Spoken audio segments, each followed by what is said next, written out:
está conectando, ya sea a través de radio, televisión, internet o aquí en la iglesia local. Les saluda como siempre su pastor evangelista Luis Mario Ruiz de la iglesia Centro Cristiano Fuego Santo, desde la hermosa ciudad de Hanford, en California, la ciudad deseada y no desamparada. Estamos en la serie El Servicio Cristiano y este es el primer tema de esta serie, la cual la hemos intitulado La Escalera de Pedro. También otros la conocen como la escalera de la fe o la de el servicio. Y si ha traído su Biblia, deseo comenzar con una pregunta que el Señor Jesucristo hizo hace mucho tiempo, allá cuando estuvo en vida, en el Evangelio de Lucas, capítulo 6, el verso número 46. Amén. Y la palabra se lee en nombre del Padre, del Hijo y del Espíritu Santo.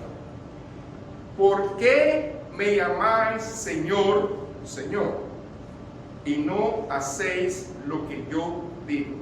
Es una pregunta que hasta este día nos compete a todos nosotros, los santos, los que todavía estamos aquí en la tierra creyendo en el Señor.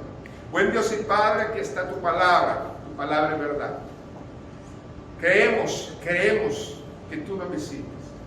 Deseamos ser tocados por tu palabra. Así de que pedimos al Espíritu Santo que tome control y que yo sea el parlante donde usted va a hablar. Y que así, Señor, sea edificada tu casa. En el nombre de Jesús, el pueblo dice: amén. Pueden sentarse, hermanos. Cuando nosotros leemos el capítulo 6 de Lucas, estamos hablando acerca de ciertas cosas que el Señor mostró como bienaventuranzas y ayes a estos religiosos en los cuales pues creían tener la verdad. Hoy en día, lastimosamente, hay muchos cristianos que estamos en esa situación, y para nosotros sabemos que el lugar no es la iglesia somos nosotros. Así de que no le está hablando a cierto lugar, le está hablando al cuerpo de Cristo, a nosotros. Y nos está diciendo el Señor esta pregunta. Muchos decimos conocer a Dios, amar a Dios, servir a Dios, mas sin embargo las últimas palabras que el Señor les dijo fue: quiero hacerles una pregunta. ¿Por qué me llamáis Señor, Señor, y no hacéis lo que yo digo? Si el Señor reclamara hoy a la iglesia, usted diría: pues yo trabajo, yo ayudo, yo colaboro, yo vengo a la iglesia. Eso no es lo que está hablando Dios. Una cosa es entender la salvación y otra cosa es que el Señor sea nuestro Señor, el que dirija nuestra vida. Y esto es lo que nosotros tenemos que entender. Así de que este reclamo que Jesús hizo en este caminar es para que nosotros crezcamos, para que nosotros, hermanos, quedemos de una manera diferente. Es para que vayamos cada día alcanzando bendiciones y no quedarnos abajo. Es como una escalera. El crecimiento es un proceso que usted va dando paso a paso hasta llegar a una bendición que el Señor quiere que lleguemos a la altura de un varón que perfecto. Por lo tanto, hoy vamos a ver simbólicamente una escalera que menciona el Nuevo Testamento. Y a la verdad, si nosotros escudriñamos la Escritura, solamente hay una escalera mencionada en las Escrituras allá en el libro de Génesis, en el capítulo número 28. Y me gustaría que usted fuera conmigo desde el verso 11 en adelante. ¿Y por qué es importante traer mención esto?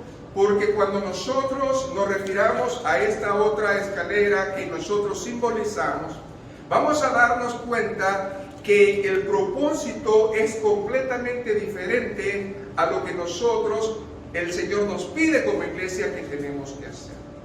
Así de que la Biblia habla acerca de que es importante que no nos olvidemos el voto que un día hizo Jacob, que nosotros conocemos después como Israel, un día a el Señor, cuando estuvo en ese lugar. Él andaba huyendo y dice que se cansó. Y veamos desde el verso 11 en adelante, dice que llegó a cierto lugar y durmió ahí porque ya el sol se había puesto, y tomó de las piedras de aquel paraje y puso a su cabecera y se acostó en aquel lugar.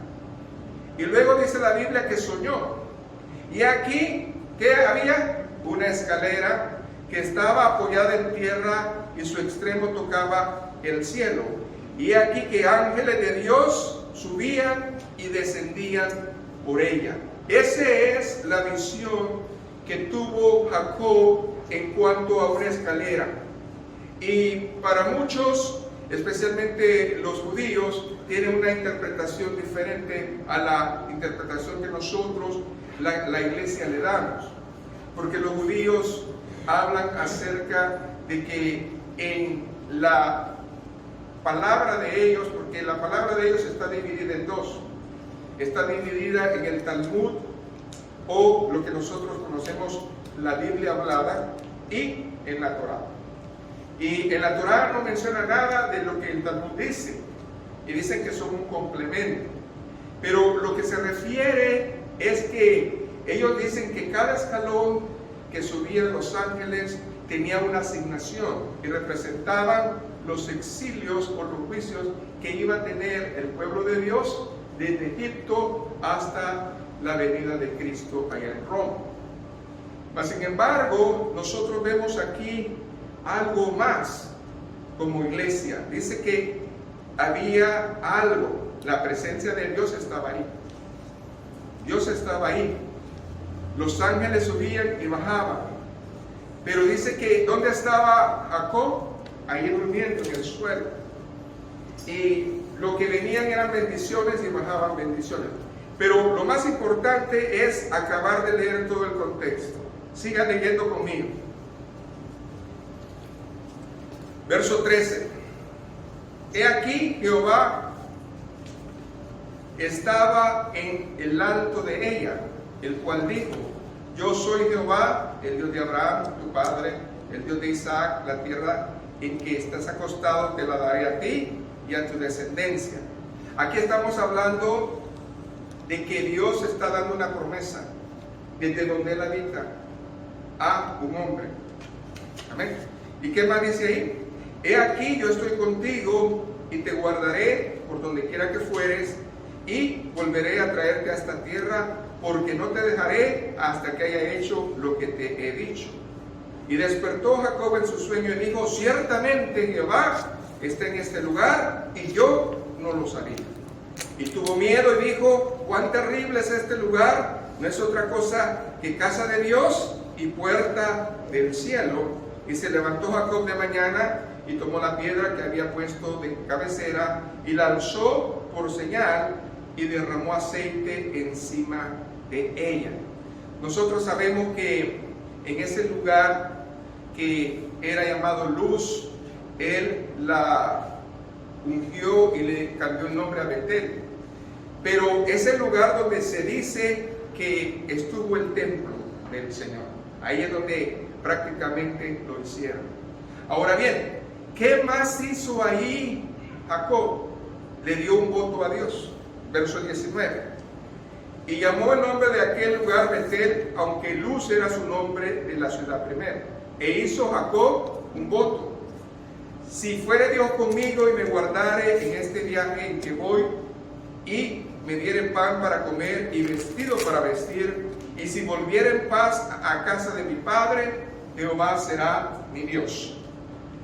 Y esta piedra que he puesto por señal será casa de Dios, y de todo lo que me dieres, el diezmo apartaré de ti.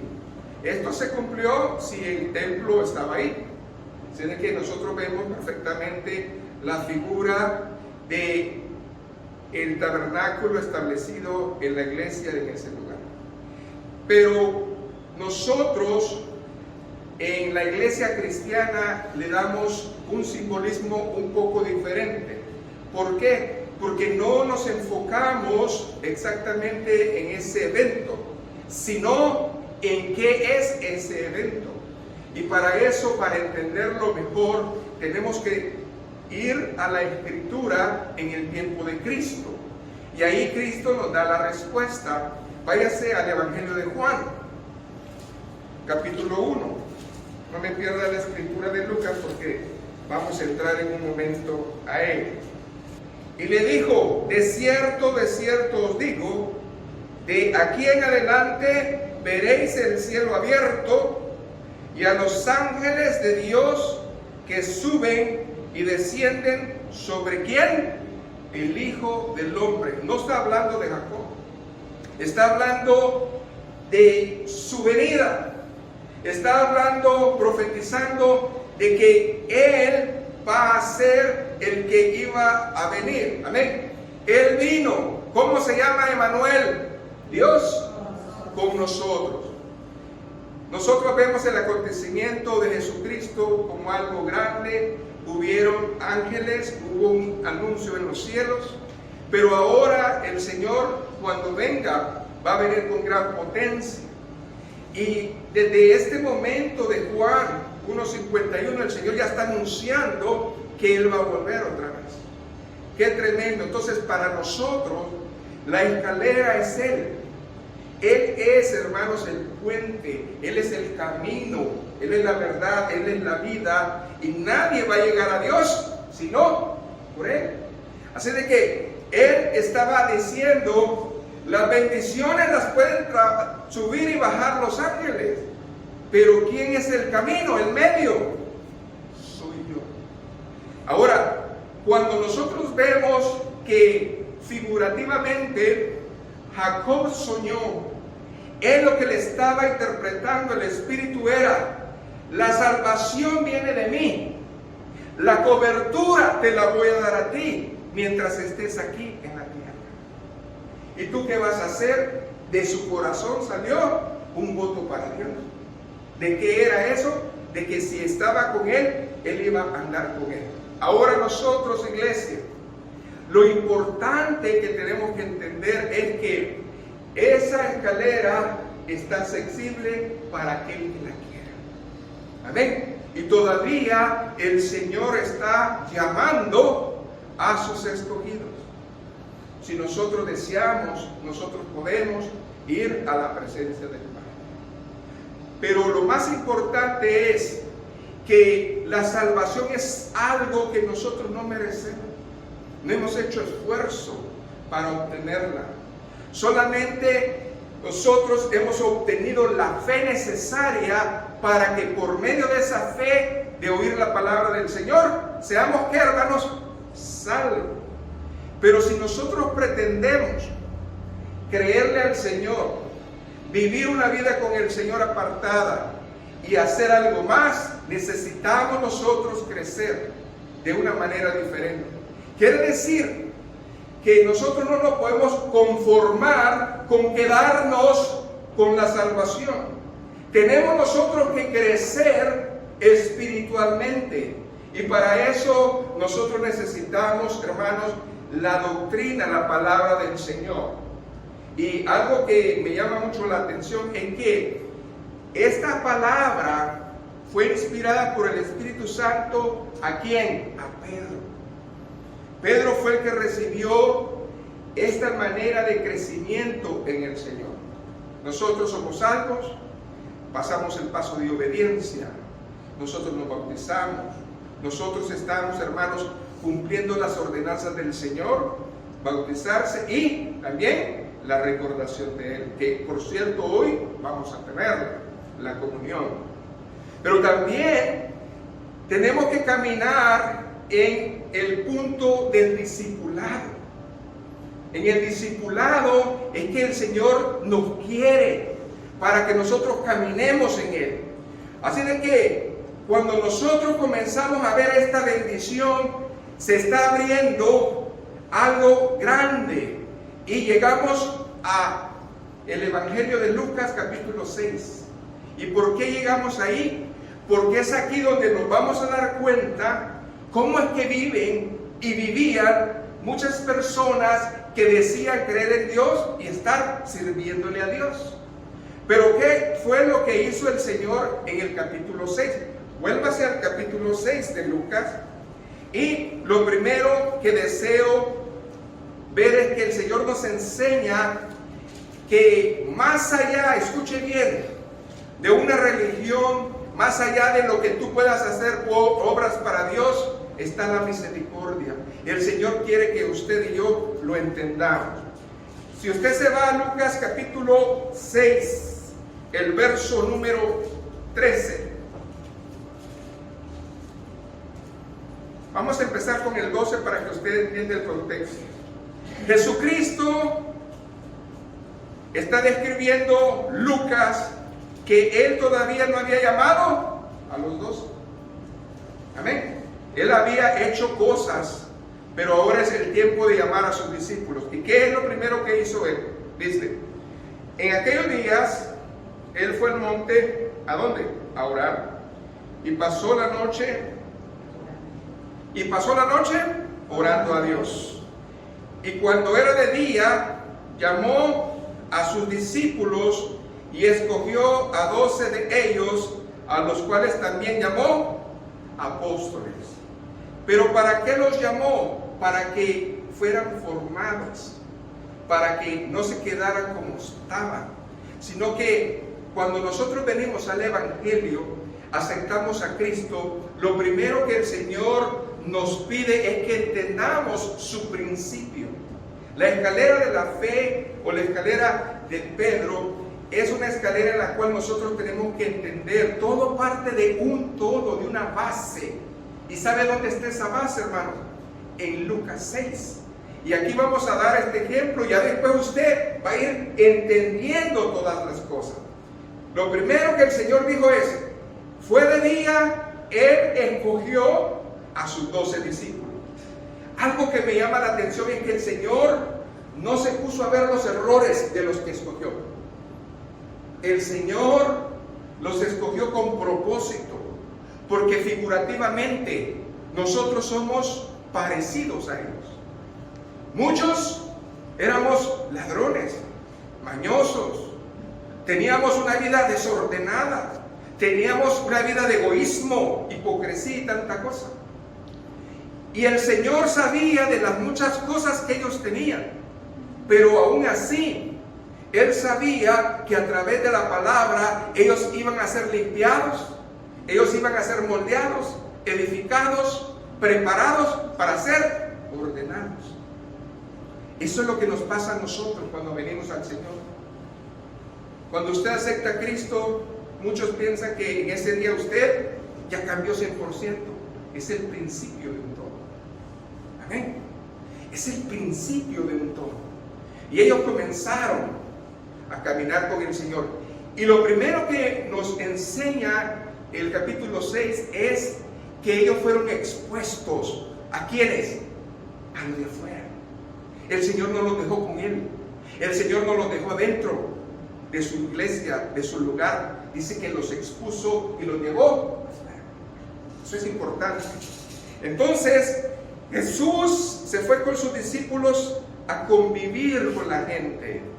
¿Y qué es lo que hizo? Dos cosas. Declaró bienaventuranzas a aquellos que se esfuerzan, pero también declaró ayes a aquellos que son religiosos. Y eso lo vieron y lo escucharon los discípulos. Ahora váyase al verso 27 conmigo, ahí de Lucas 6. Y cuando nosotros vemos que el Señor comienza a hablarles de todo esto, porque estamos hablando de que muchos eran siervos de Dios, que muchos eran hasta maestros. Cuando vinieron a escuchar al Señor, venían con su conocimiento. No venían a escucharlo, venían ¿a qué? A refutarlo. ¿Cuántos de nosotros venimos con nuestro conocimiento a refutar? Entonces, ¿cuándo vamos a tener bendición? Nunca. El que dice tener la razón, el que dice saber todo, nunca más va a aprender. Entonces, ¿qué es lo que el Señor le dijo? Yo no te voy a hablar de filosofía ni de religión, yo te voy a hablar lo que es ser un siervo de Dios. Y cómo les empezó a contar. Esto está tremendo, hermano. Lea conmigo.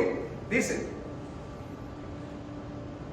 verso 27. Lucas 6, 27. Amén. Pero a vosotros los que oís, os digo. Estaba refiriéndose a quién? A todos. En la iglesia, hermanos, nosotros vamos a venir de muchas clases diferentes. La iglesia, hermanos, es un lugar para enfermos, para necesitados, para personas que estamos, hermanos, en crecimiento. La iglesia, hermanos, no es un lugar para personas que creen ya estar en la presencia del Señor. No, es para que nosotros caminemos en la fe. Y fíjense bien lo que les dice: amad a vuestros enemigos, haced bien a los que aborrecen. Ellos esperaban una confrontación del maestro. Y lo primero que les dice es: a pesar que ustedes me aborrecen, a pesar que ustedes son mis enemigos, yo les digo, yo te amo. Imagínense qué hermosa palabra del Señor. Bendecid a los que os maldicen y orad por los que los calumnian. Al que te hiera en una mejilla, rómpele la otra. Eso dice. Santo Dios. Al que te quite la capa, ni aun la túnica le niegues. Muchas veces nosotros somos como el siervo infiel, ¿se acuerdan? El deudor. Este gran hombre, gran rey, le había perdonado una gran deuda, pero llega con el otro que le debe y viene y le reclama. Y no fue misericordioso con él. ¿Y qué le pasó? Grande fue su ruina, porque tuvo que pagarle a los dos. Amén. Ni le pagó el otro y el otro le cobró. Se quedó en la cárcel. A veces el Señor nos enseña que los extremos se vienen a nuestra vida porque nosotros no somos siervos de Dios. ¿Qué más dice? Cualquiera que te pide, niégale. Cierra el teléfono, ya no le vuelvas a hablar. Al que tome lo que es tuyo, no pidas que te lo devuelva. Ay, cómo nos cuesta eso, hermano. ¿Sabe? Usted, cuando Dios le permita bendecir a alguien, como para el Señor, hermano. Amén. Señor nunca nos ha fallado. ¿Cuánto nos ha fallado el Señor? Nunca. Y cuando queráis que hagan los hombres con vosotros, así también haced con ellos. Porque si amáis a los que os aman, dígalo, ¿qué mérito tenéis? Si usted está defendiendo a su familia, ¿qué mérito es? Si usted está defendiendo a quien quiere, ¿qué mérito es? Pero aquí dice el Señor, porque también los pecadores aman a estos. Yo me he fijado que los de afuera aman a veces más que nosotros a nuestros propios familiares. Y es cierto. Así de que no hay ningún mérito en eso. No por eso eres siervo de Dios y eres cristiano. Santo Dios. Y si hacéis bien a los que os hacéis bien, ¿qué mérito tenéis? Porque también los pecadores hacen lo mismo. Y si prestáis a aquellos de quienes esperáis recibir, ¿qué mérito tenéis? Porque también los pecadores prestan a los pecadores para recibir otro tanto.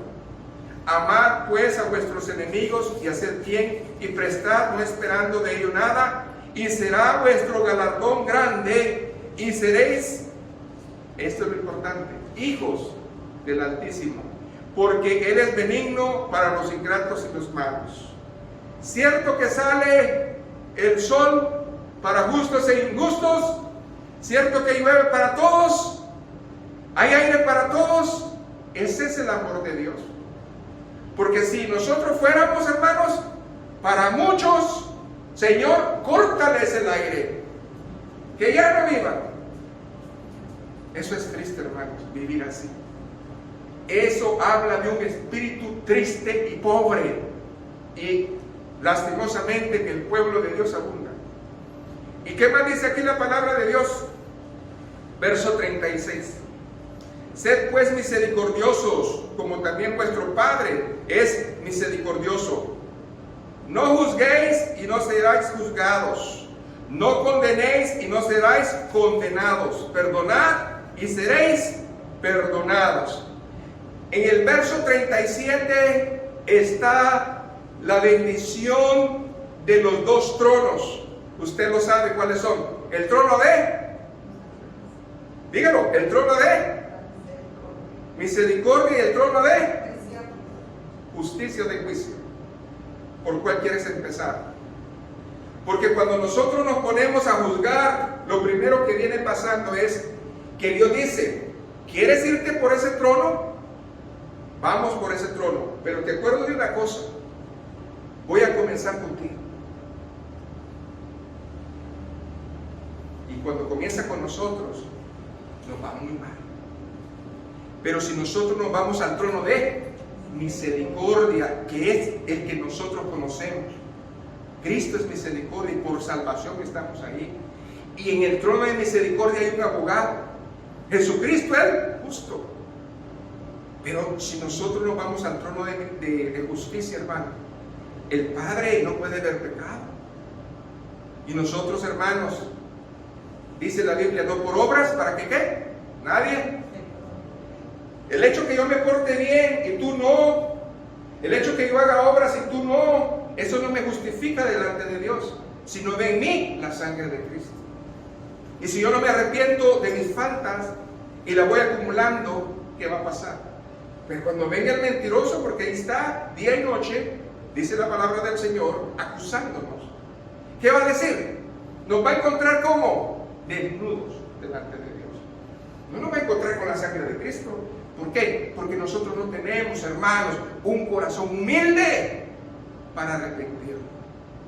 Entonces, dad y se os dará medida buena, apretada, remecida y rebosando, dará en vuestro regazo. Porque con la misma medida con que medís, os volverán a medir. Cuidado, hermanos, con eso. Nosotros por eso no debemos, hermanos, de irnos en esa manera. Dios no nos dio la autoridad ni nos puso a ser jueces. La palabra nos justifica y la palabra nos va a condenar. Si nosotros escuchamos la palabra del Señor, no fue el hermano, no fue la hermana, fue la palabra. Pero nosotros debemos de aprender, hermanos, a esa medida. Y les decía una parábola: ¿acaso puede un ciego guiar a otro ciego? ¿No caerán ambos al hoyo? El discípulo no es superior a su maestro, mas todo el que fuera perfeccionado será como su maestro. Si yo me alejo de Dios, aunque yo sea un heraldo, yo no voy a hacer bendición para nadie después. Quiere decir que el Señor dice, tanto el que enseña como el que escucha o aprende, tiene que cuidarse. Amén. Para que caminen juntos. Gloria a Dios. ¿Por qué miras la paja que está en el ojo de tu hermano y no echas de ver la viga que está en tu propio ojo? ¿O cómo puedes decir a tu hermano, hermano, déjame sacar la paja que está en tu ojo, no mirando tú la viga que está en el ojo tuyo? Hipócrita, saca primero la viga de tu propio ojo y entonces verás bien para sacar la paja que está en el ojo de tu hermano.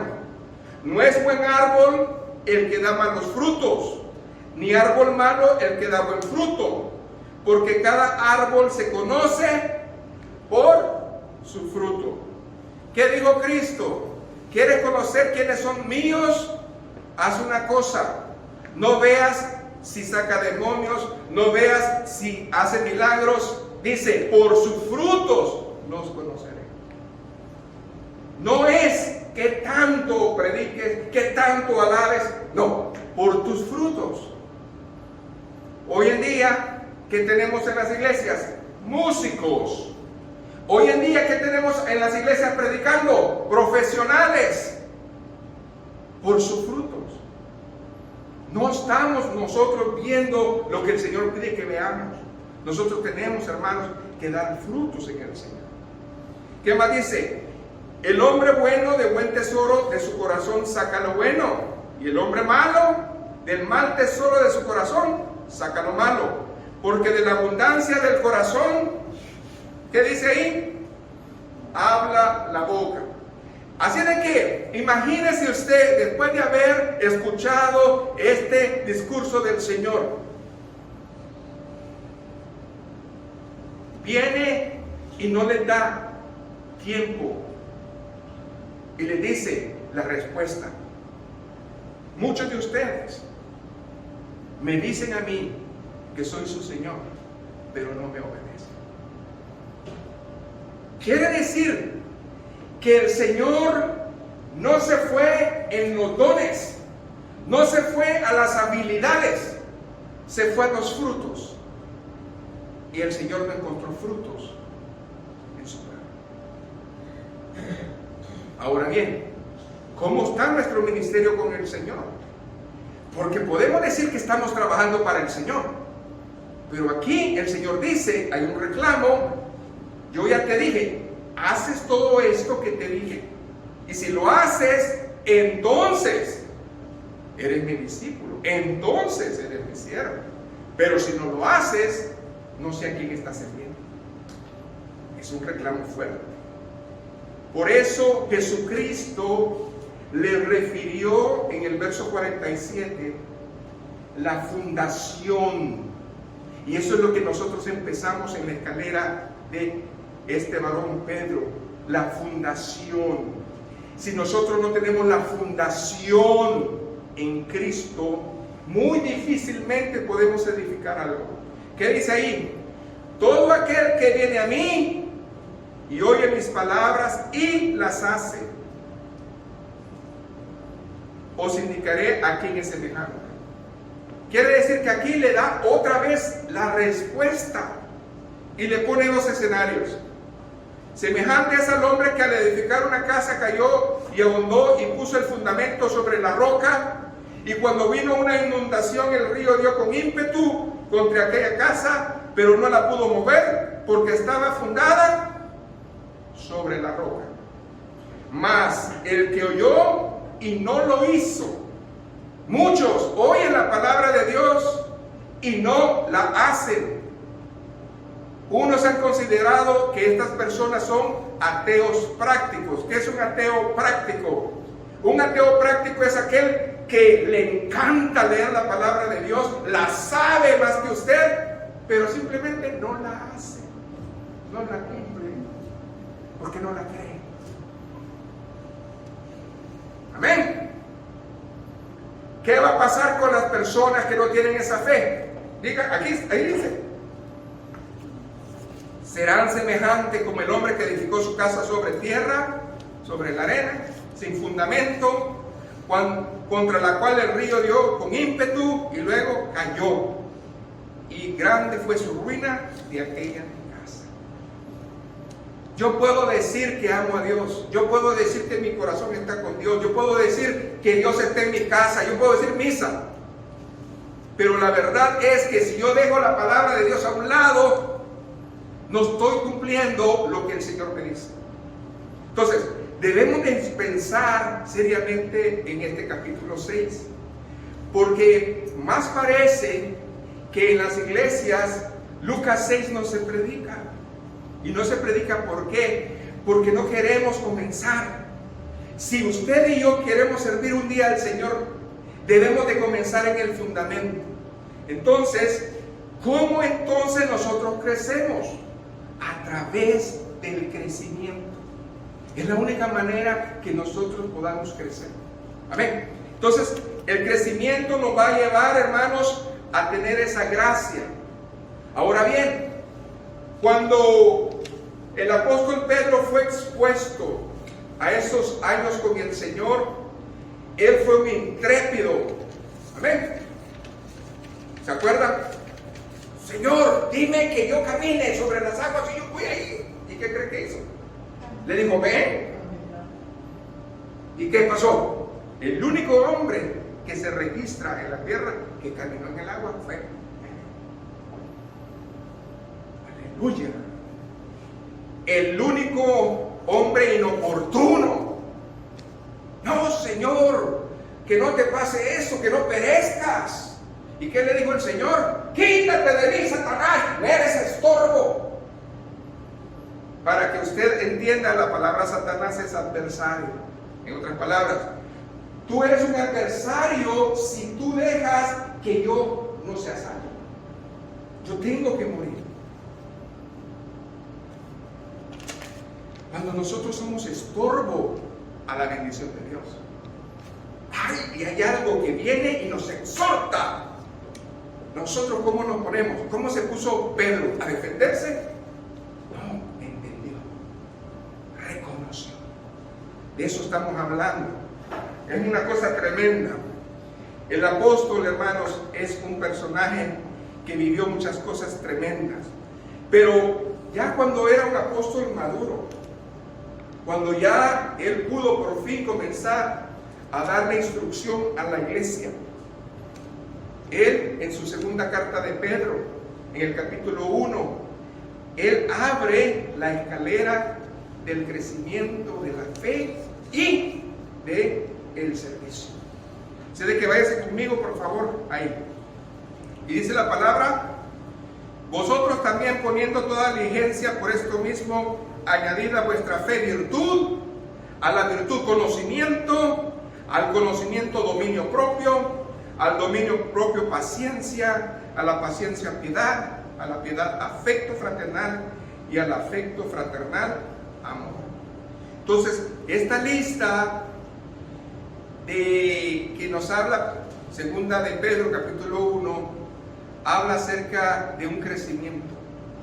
Es como usted y yo tenemos que ir creciendo, amén, en esa bendición.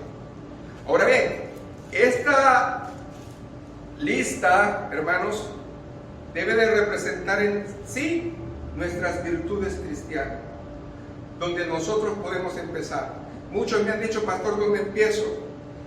Cuando alguien nuevo viene a la iglesia, nosotros tenemos un sistema de evangelismo que se llama CRE, y ese evangelismo le enseñamos estos rudimentos, porque es necesario, porque es la única manera que nosotros no nos quedemos abajo, sino que crezcamos en el Señor.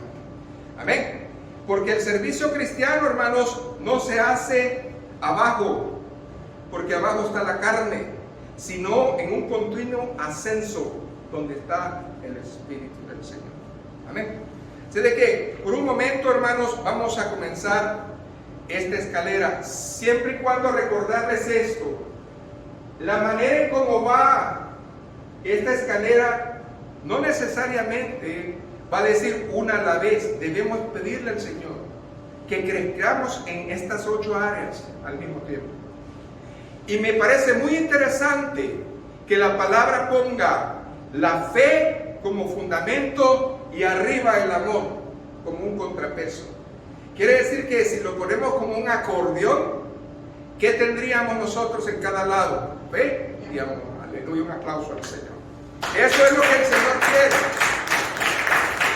Que nuestra melodía en el servicio sea agradable al Señor. Y al final, cuando la cerramos, ¿qué van a ver en nosotros? Fe. Amén. Que le creemos a Dios, y amor.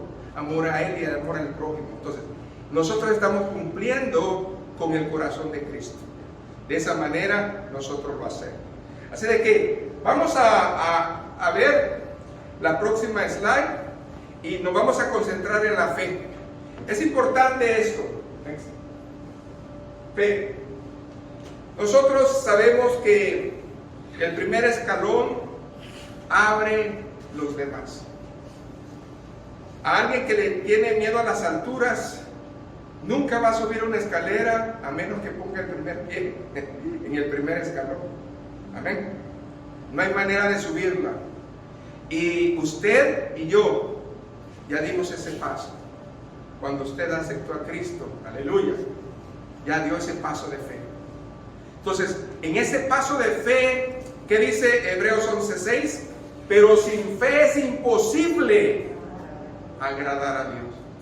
Quiere decir que si usted no tuvo fe en el día que usted se convirtió, entonces solamente fue, hermanos, un acto de boca hacia afuera. Por eso muchos no han nacido de nuevo, porque debe de haber esa fe. Pero dice la Biblia, ¿la fe viene por qué? Y el oír. Quiere decir que ni la fe es nuestra. La fe no la generó usted. La fe vino producto de ¿qué, hermanos? De oír, de estar expuesto a esa palabra de Dios. Porque es necesario que el que se acerca a Dios, ¿y qué es Dios? El verbo. ¿Y qué es el verbo? La palabra. Amén. Crea que le hay y que es galardonador de los que le buscan. Yo vengo a ser hijo de Dios por adopción en el momento que Él me recibe, pero yo lo tengo que creer. ¿Por qué? Porque es una nueva naturaleza. La naturaleza que Cristo le explicó a Nicodemo no es nacer otra vez en el vientre de nuestra madre, sino que es nacer del Espíritu y del agua. Amén. Necesitamos nacer otra vez en esa bendición. Gloria a Jesús. Entonces, nuestra fundación, hermanos, necesita ser construida en Lucas 6. ¿Cuál es la fundación de Lucas 6? La roca. ¿Amén? Que es Cristo. Si esa roca que es Cristo no es nuestra fundación, no podemos nosotros construir nada de nada. Usted no puede pretender servir a Dios si realmente su fundación de fe no es buena, porque cualquier cosita que venga lo va a hacer caer. Por eso muchos son hermanos de azúcar, porque cualquier cosita que digan de ellos se cae. Escúchenme bien, hermano. Yo puedo tener, hermanos, la confianza de estar en la roca, y todo, hermanos, lo que venga, yo no puedo ser movido porque estoy anclado. Amén. ¿Qué es lo primero que un barco en alta mar hace en una tempestad? ¿Salir corriendo o tirar el ancla? ¿Sabe usted que lo primero que hacen es eso? Dejan que la ancla se hunda, porque necesitan ellos en ese momento una estabilidad. Yo necesito estar estable en el Señor. Si yo no estoy estable, cualquier ruido, viento de doctrina me va a caer, me va a sacar. Amén. Entonces, hermanos, otra cosa muy importante: si nosotros, hermanos, no construimos nada en nuestra fe, ¿de qué sirve? ¿Cuántos somos cristianos? Todos pueden decir amén. Pero si usted no construye nada, si usted no le sirve al Señor en nada, ¿qué está haciendo? ¿Cuántos compran un terreno, le ponen la plancha y no hacen nada más? Dígame usted, yo no sé, podrá haber gente así. Si usted compra un terreno, le pone una plancha, es porque usted quiere que construir. Y yo he visto gente que no tiene mucho dinero y ahí va, pasito a pasito, haciendo un cuarto primero y el otro y hasta que acaba, ¿verdad? Pero piense usted, ¿cuántos años tiene en el Señor y qué está haciendo? Usted dice que tiene ya la fe, usted tiene la base. ¿Y qué sirve tener esa base si usted no quiere construir nada? ¿Amén? Entonces, el primer paso es para afianzarnos, pero hay que pensar en seguir creciendo. Amén. Tenemos que caminar. Gloria a Jesús. Ayúdanos, Señor. Por eso, hermanos, nuestro manual de enriquecimiento de la fe es Hebreos 11. Vaya a su casa. casa, lea Hebreos 11 y ahí usted va a encontrar un sinnúmero de personajes que fueron expuestos, que dieron ese primer paso y el Señor fue creciendo algo en ellos. Amén. Gloria a Jesús. Segundo lugar, vamos a ver qué más dice ahí. Virtud. Virtud. La virtud, hermanos, es el desarrollo de nuestro carácter cristiano. Amén. Y nosotros lo podemos poner en una palabra muy simple. Cuando nosotros tenemos la virtud es porque somos obedientes. La obediencia trae a la humildad. Y la obediencia trae muchas bendiciones, de las cuales el Señor nos va a dar, hermanos, ánimo. Y el ánimo nos va a traer fe. Y cuando tengamos fe, va a venir valor, el poder dunamis del Señor sobre nuestras vidas. ¿Qué dice Filipenses 4:8? Fíjense bien, toda esa lista de Filipenses 4:8 es la virtud, es todo lo que nosotros podemos hacer si estamos en obediencia al Señor. Dice, por lo demás, hermanos, todo lo verdadero, todo lo honesto, todo lo justo, todo lo puro, lo amable, lo que es de buen nombre, si hay virtud alguna, en otras palabras, si todo esto te hace obedecer la palabra de Dios, ¿en esto qué? Pensar. ¿Ven? Si hay algo digno de alabanza. Si hay algo que nos va a tener o traer algo grande para el Señor, hay que pensar en eso. Entonces la virtud es el segundo paso para mí. ¿Por qué? Porque si usted tiene fe, el primer paso es la obediencia, que es la virtud. Y me lleva a qué, hermanos, a bautizarme, a dar el paso, amén, de fe. Porque es una ordenanza del Señor. Entonces yo no me voy a quedar sin bautizarme. Yo quiero crecer. Yo quiero hacer algo más. Y después del bautismo que sigue, hermanos, el discipulado. ¿Qué voy a hacer? Yo no sé. Necesito necesito un mentor, necesito alguien que me enseñe.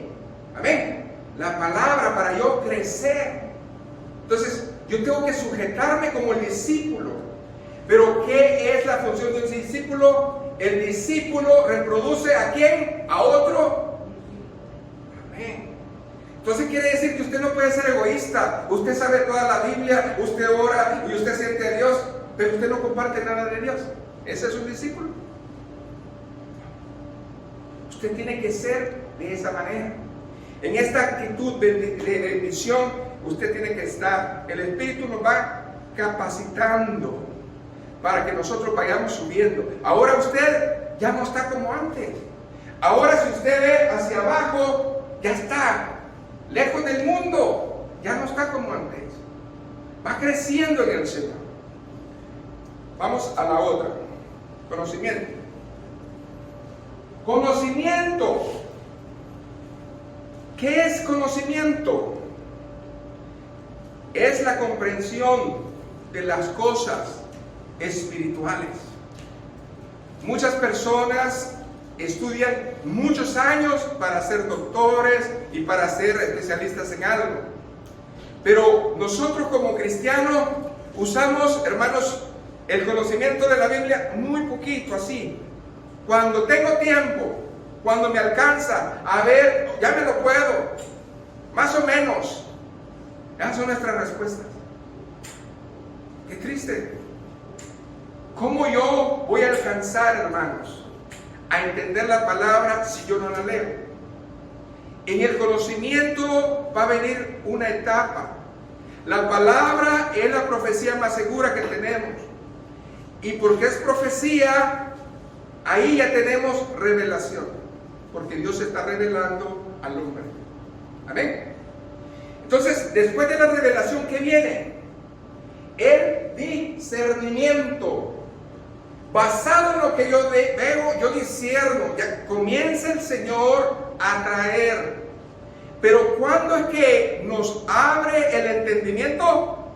cuando la palabra nos ilumina, como muchos dicen, cuando la palabra salta hacia nosotros, parece ser que descubrió un tesoro, algo. No había visto eso así. El Espíritu Santo ilumina como una lámpara nuestro camino para que no nos perdamos. Amén. Pero eso no es nomás del pastor o de unos cuantos. Eso es para todos. Amén. Qué hermoso cuando escudriñamos la lectura que vemos en el libro de los Hechos. Una iglesia, ¿cuál era esa iglesia? Que dice que escudriñaba después de que habían mensajes. Dice que el pueblo, ¿qué hacía? Se iba a dormir. Berea, escudriñaban, dice. Escudriñaban más. A ver, quiero ver. Y ahí estaban. Tenían esa bendición. Deseaban que el Señor les hablara. Hoy en día, lastimosamente, en la mayoría de las iglesias, hermanos, estamos peleados con la palabra. El tiempo lo suprimimos. Muchos más adoración, más alabanza, más anuncios, más chistes y poca palabra. Ya se me acabó el tiempo, ya se me acabó el tiempo, y rapidito, y ya se fue. Yo no puedo aprender así, disculpe. Yo no sé a usted a lo que ha venido, pero yo he venido a oír palabra de Dios. Amén. Si usted viene a la iglesia, es para oír palabra de Dios. Para eso vinimos. Amén. Entonces debemos de estar expuestos pues a esa bendición. Gloria a Jesús. Entonces la bendición es que el Espíritu Santo nos va a iluminar. ¿Qué dice Juan 5:39? Usted lo sabe de memoria. Escudriñad las Escrituras, porque os parece que en ella tenéis la vida eterna, y ella es la que da testimonio de mí. Cristo nos dice escudriñar. ¿Qué es escudriñar? ¿Sabe qué, pastor? Ayer me sentí que iba a leer en Hebreos. Y leí en Hebreos. ¿Y con qué propósito? ¿No más? No. La Biblia la tenemos que entender, ser sistemático. La palabra sistemático es texto por texto. Pídale al Señor, Señor, ayúdame. Amén. Un buen comienzo para aquellos que empiezan. Les voy a recomendar 3 libros. Toda la Biblia es importante, pero métase en Romanos, métase en la epístola de Juan, y por último, Salmos y Proverbios. Dios le va a hablar.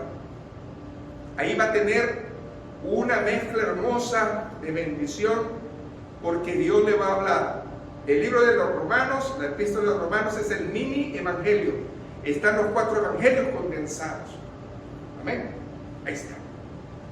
Amén. Es importante. El libro de los Salmos, ¿por qué es importante?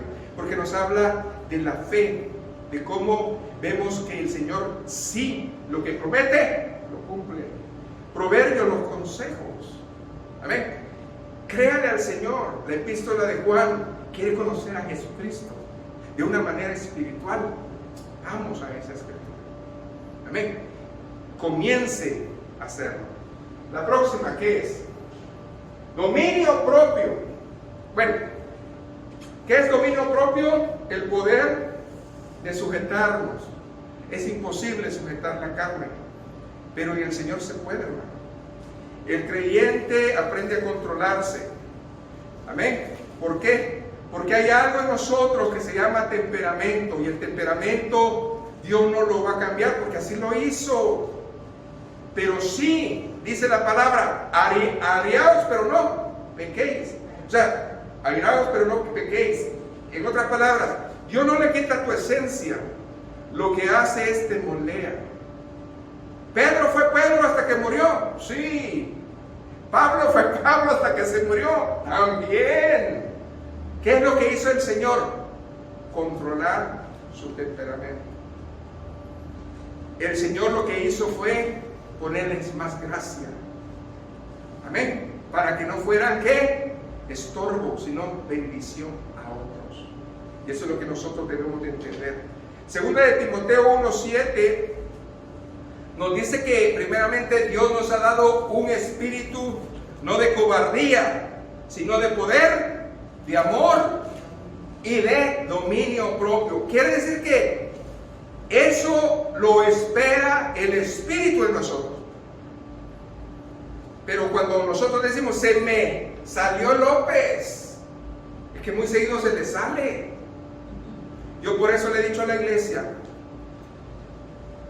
desde el momento que entre en esa puerta, usted es mi hermano, porque todos somos hijos de Dios. Aquí no hay López ni Pérez, aquí todos somos cristianos. Denle un aplauso al Señor.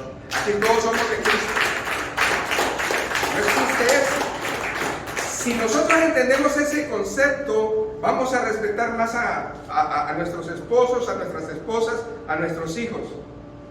¿Qué pasa con las familias y aún cristianas? No bajamos de maldición y de tonto y de menso y de esto y de lo otro a nuestros hijos constantemente. Y eso no le agrada a Dios. Necesitamos nosotros entender que eso no es lo que quiere Dios. Otra cosa, el dominio propio. ¿Sabía usted que es un don? Sí, es un fruto del Espíritu. Gálatas 5, 22 y 23 dice que el fruto del Espíritu es amor, gozo, paz, paciencia, amabilidad, bondad, fidelidad, humildad, dominio propio. Es un gozo, es un don. En otras palabras, yo quiero ese don. Señor, regálame ese don. Amén.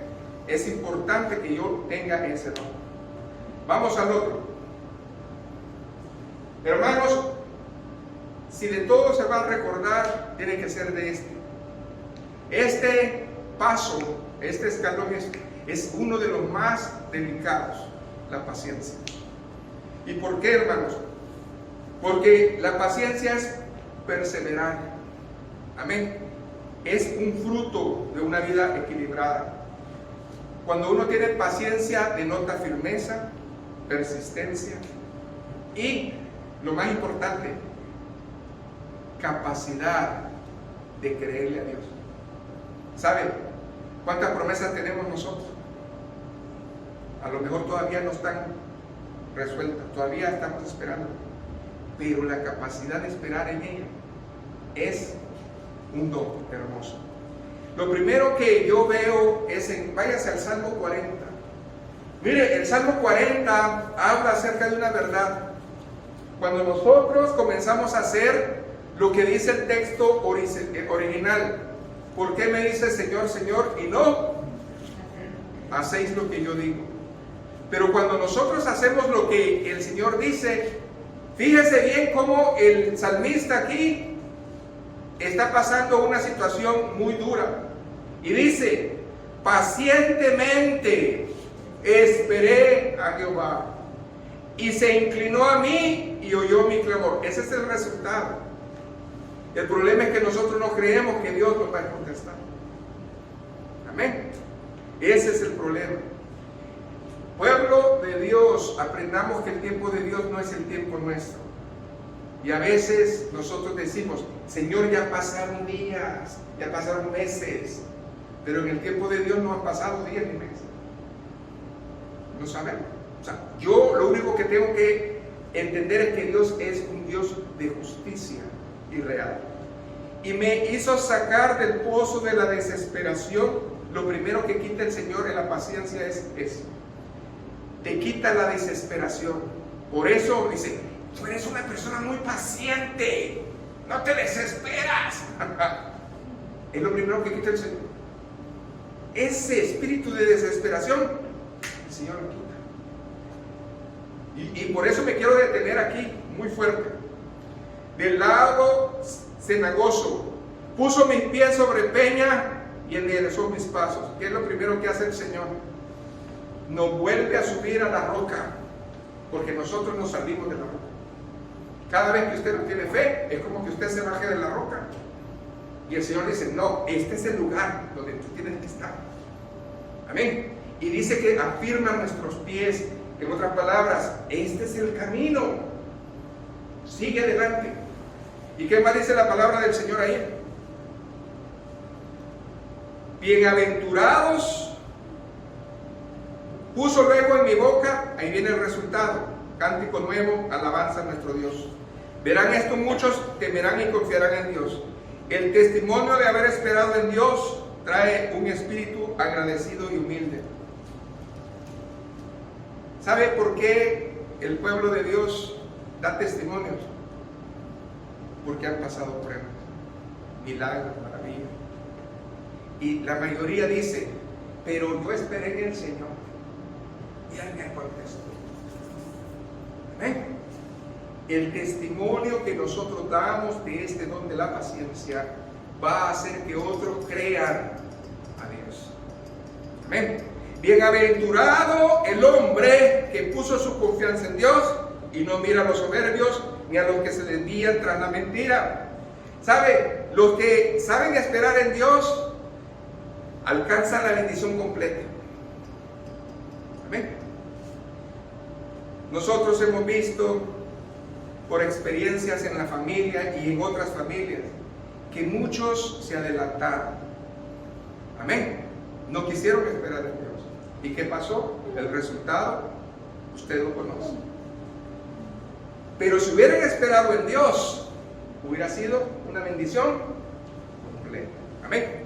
Entonces, nosotros tenemos tantos ejemplos en la Biblia de personajes que Dios ha usado, pero que también no han sabido esperar. ¿Se acuerdan de Moisés? Moisés, cuando tenía 40 años, quiso hacer justicia con su mano, mató a un egipcio y no esperó la justicia de Dios. ¿Se acuerdan de eso? Hacer justicia por nuestra cuenta no es esperar a Dios. Cuando el pueblo de Dios desobedeció, ¿qué pasó con Moisés? Perdió la... ¿Y qué pasó? Pecó. Golpeó la peña. Dios le dijo, háblale, y él golpeó la peña. Y probablemente eso le costó a él y al pueblo otros 30 años más en el desierto. Eso es lo importante. ¿Se acuerdan de Abraham y Sarai? Ellos, el Señor les prometió un hijo, pero ¿qué pasó con ellos? No supieron esperar. ¿Hicieron el hijo? Claro que sí. ¿Al método de quién? ¿De Dios o de ellos? Ay, Señor, yo puedo reemplazar mi futuro. Sí, sí lo puedo hacer. Ellos lo hicieron y tuvieron el hijo. ¿Pero qué pasó? Ese hijo fue el hijo de la discordia hasta este día. El pueblo judío con el pueblo árabe no se llevan hasta este día. Imagínense, por no haber esperado. Eso es lo que pasa, hermano. ¿Dios le cumplió la promesa? Porque Dios es. Amén. Y después dices, Dios está conmigo después de que has hecho lo que has hecho. Disculpa, pero esa no es la bendición completa. Amén. Hay que enfocarnos. ¿Okay? Entonces, el rey Saúl no esperó el tiempo a que viniera el profeta a hacer el holocausto. Y no solamente, hermanos, perdió la autoridad como rey, sino su vida. Ni su generación alcanzó. ¿Qué es lo que nos está diciendo? Espera el tiempo que Dios te ha fijado. Eso es lo que importa. ¿Cómo nos cuesta esperar, hermano? Si Dios no te dice, hazlo, no lo hagas. ¡Ay, es que nos encanta reemplazar, ¿verdad? Las cosas nos encanta. Usted quiere ya hacer su vida como usted ya se la imaginó. Hazla, dice Dios, hazla. Pero una cosa te voy a decir. Mira el tiempo. Si tú te adelantas, Dios no va a estar ahí. ¿Y qué más dice ahí? ¿Qué dice Gálatas 4 y 5? ¿Cuántos esperaron al Mesías que viniera? Amén. Desde Génesis 3:15 hasta que vino Emmanuel, Dios con nosotros. Y la palabra en Gálatas nos lo recuerda.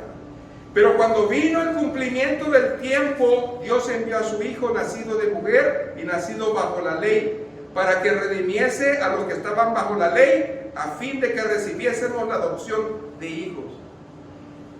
A veces, hermanos, pensamos que nunca va a pasar. Pero ¿saben qué? Dios sabe el mejor momento para nuestra vida. Eso sí sé. Amén. Nunca dude eso. La promesa de que Cristo iba a venir llegó al tiempo justo. Hoy vivimos en el tiempo de lo instantáneo. ¿Cuánto le gusta el microwave? ¿A cuánto nos gusta en Oregon? Hasta le ponen a uno el gas, ¿verdad? Ahí está, me gusta. ¿Cuánto nos gusta la fast food? ¿Por qué? No queremos cocinar. No queremos hacer nada así rápido. ¿Amén? Y no es así. Cristo nos da 3 ejemplos de cómo nosotros tenemos que rechazar la mentira del diablo. Usted se quiere adelantar. Cristo, el enemigo, lo quería hacer que se adelantara a los propósitos de Dios. Escuchen, fíjense bien. Cuando él fue al desierto, le dijo, ¿qué le dijo? Muchas cosas. Le dijo, todo esto te daré si postrado me adoraras. Si él es el Señor de señores, el Rey de reyes, pero no era el tiempo. Y el enemigo dijo, como yo sé que tú eres el Rey de reyes y Señor de señores, hazlo ahorita. ¿Yo no? ¿Qué le dijo a los que fueron por él con Judas? ¿Tú crees que no hubieran venido un ejército, una legión de ángeles ahorita? Claro que sí. Y el enemigo frotándose las manos, que vengan. Digo, no van a venir. Importante, el Señor 3 años se tardó en preparar a esos discípulos, que no era más fácil que Él les hubiera dado el Espíritu Santo y los hubiera hecho ministros de la ley. El Señor no cree en un siervo express. El Señor no cree en eso. Muchos dicen, hoy el Señor vino a mi vida, me lavó, soy cristiano, me bauticé y ya soy evangelista. Cuidado, hermano. Cuidado. Si tú no has pagado el precio de subir a la bendición del Señor, te vas a caer. Te vas a caer. Y muchas personas queremos, hermanos, hacer eso. Tener ministerios cuando ni siquiera hemos sido discípulos. ¿Por qué el Señor es ordenado, hermano? ¿Por qué el Señor enseña eso? Para que no nos desviemos. Hay cristianos que están, hermanos, pensando que ellos van a ser los reyes y sacerdotes del reino milenial, cuando ni siquiera, hermanos, se han convertido ni siquiera a Cristo. Es triste, hermanos. Otros que le piden a Dios dones, y no para bendecir al pueblo del Señor, sino para ¿qué? Hacer negocio en ellos. Otros se jactan de ser príncipes de Dios y no comparten las buenas del Evangelio a los necesitados. ¿Será que ese príncipe está más necesitado que los demás? Ayúdanos, Señor. ¿Ven? Hay quienes se dan de generales y decretan y dicen, un ejército de ángeles te va a acompañar. Nunca la Biblia enseña que un humano puede darle órdenes a un ángel. Hay un general y es el único que da órdenes, Jesucristo. Si tú le pides al Señor que mande ángeles por medio del Padre, Él lo hace. Pero no puedes tú andar diciendo, yo declaro, yo decreto, y esto va a pasar y esto va a pasar. Eso no existe. Pero hoy en día estamos pero tan revertidos del Evangelio que no estamos entendiendo lo que el Señor quiere hacer. Muchas veces nosotros pensamos que Cristo ya no va a venir. Esa es mentira. ¿Y saben por qué? Porque no cambian, no quieren caminar, no quieren caminar. Dios está hablándonos, hermano. Cristo vino la primera vez, va a venir. Si vino la primera vez, Él lo va a hacer. ¿Qué dice 2 Corintios 5, del 1 al 7? Dice: porque sabemos que si nuestra morada terrestre, este tabernáculo, se deshiciere, tenemos de Dios un edificio, una casa no hecha de manos. Ahí está, ¿no? Eterna en los cielos. Y por esto también gemimos, deseando ser revestidos de aquella nuestra habitación celestial. Pues si seremos hallados vestidos y no desnudos. Porque asimismo los que estamos en este tabernáculo gemimos con angustia, porque no quisiéramos ser desnudados, sino revestidos, para que lo mortal sea absorbido por la vida. Mas el que nos hizo para esto mismo es Dios, quien nos ha dado las arras del Espíritu. Así que vivamos confiados siempre y sabiendo que entre tanto que estamos en el cuerpo, estamos ausentes en el Señor. Porque por fe andamos y no por vista. La próxima. La piedad. ¿Qué es la piedad, hermanos? Es la devoción a Dios. ¿Qué tanto usted se mete con Dios? ¿Ok? Es una percepción acerca de las cosas del Señor. Amén.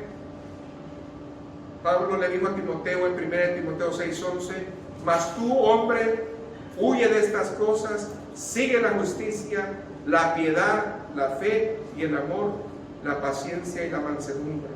Porque es importante, hermanos, porque hay que buscar la comunión con el Señor. Amén. 1 Timoteo 4:8 dice: porque el ejercicio corporal para poco aprovecha, pero la piedad para todo aprovecha, pues tiene promesas de esta vida presente y de la venidera.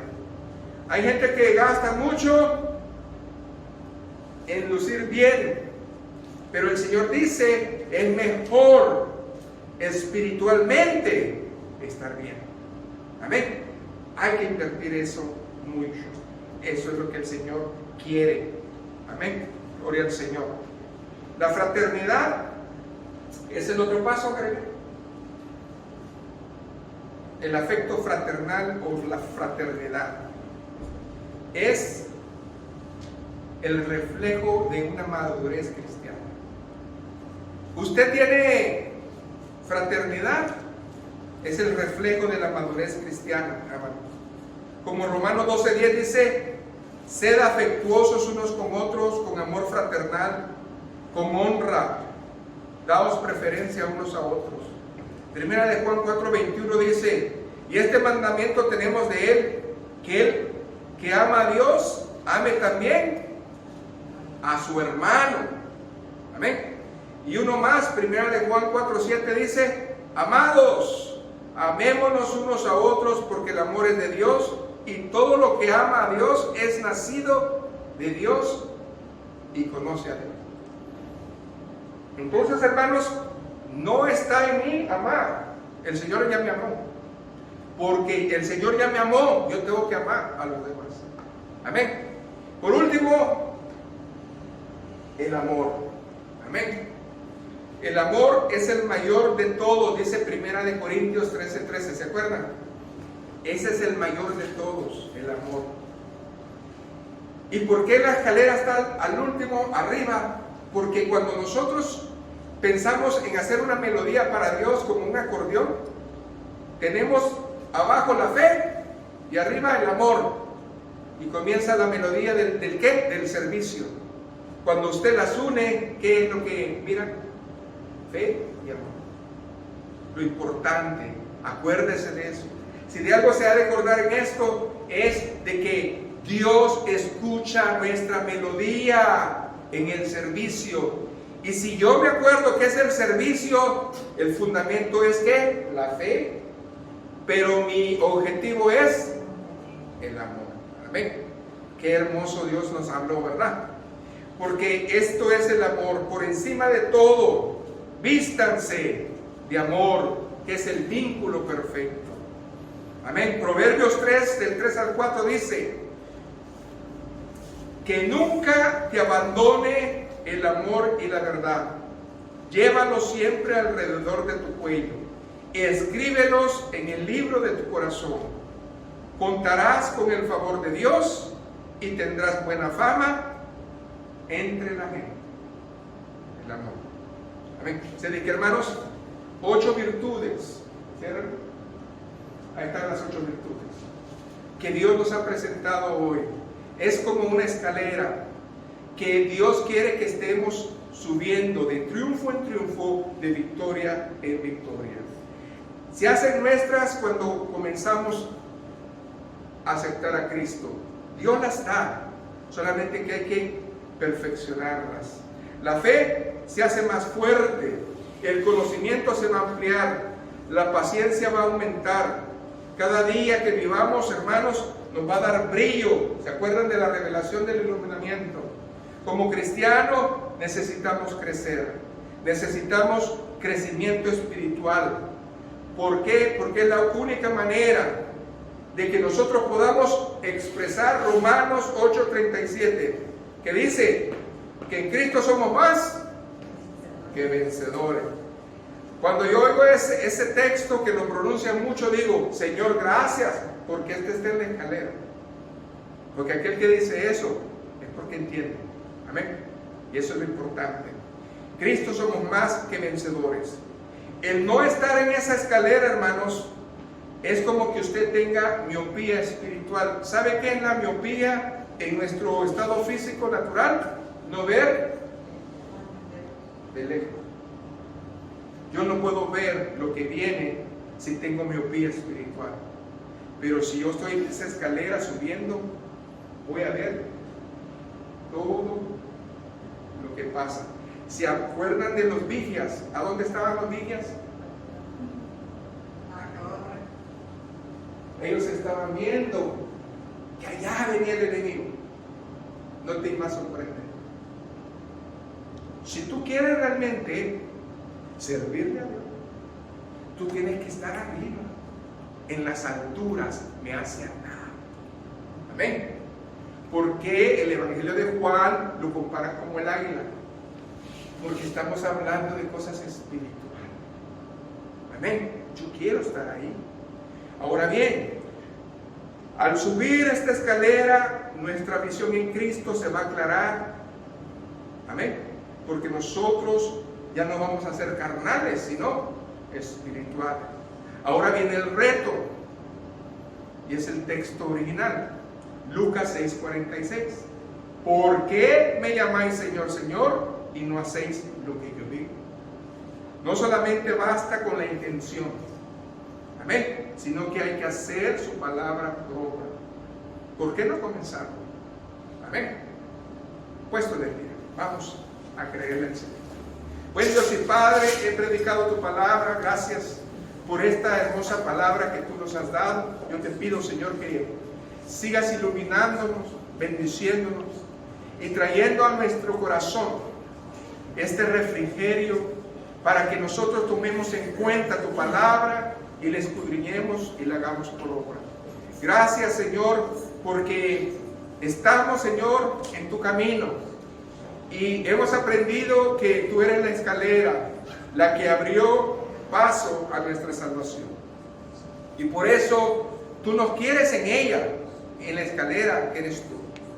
Y si estamos en tu camino, Señor, vamos a ser más que vencedores.